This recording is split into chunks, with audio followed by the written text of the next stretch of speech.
I remember years ago I took a course. It was a funny course too. It was called Forensic Pathology, if you can imagine.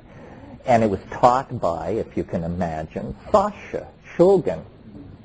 Forensic pathology, right?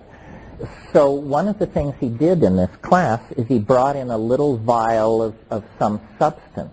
And there were 500 people in this class. It was at Cal. So we passed it around. No big deal. You sniff it, a kind of a nondescript odor, pass it on to the next person. Out of the 500 people, 3 had an incredibly violent reaction to this stuff.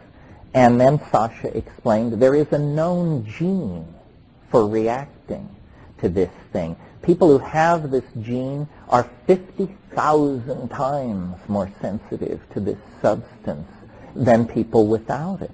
Well, just extrapolate that range to every substance in nature, and you will see why, in a sense, learning what drugs you should and shouldn't take is as big a task as deciding what kind of person you should or shouldn't go to bed with, what kind of investments you should or shouldn't make. In other words, it's a lifetime task of mistake-making, learning, self-observation, and correction.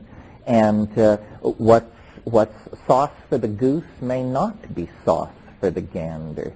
And you have to honor your individuality. The shamans say, you know, if the plant wants you, it will take you. You will know if there is a lock and key fit.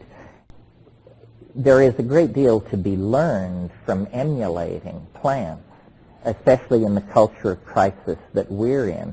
First of all, plants, they have to deal with their toxic byproducts because they can't move away from them the way we do and move into new niches. Plants are homeostatically self-regulating.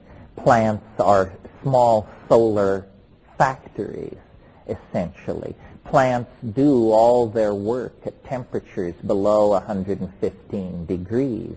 Notice that we do our technologies operate at 600 degrees and up, and then produce all kinds of heavy metal toxins and poisons and this sort of thing.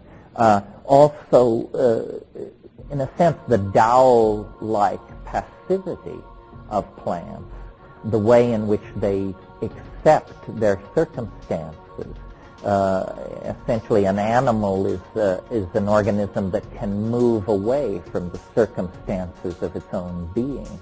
And so, for all of these reasons, plants seem like an excellent model for the kind of future that we should be building.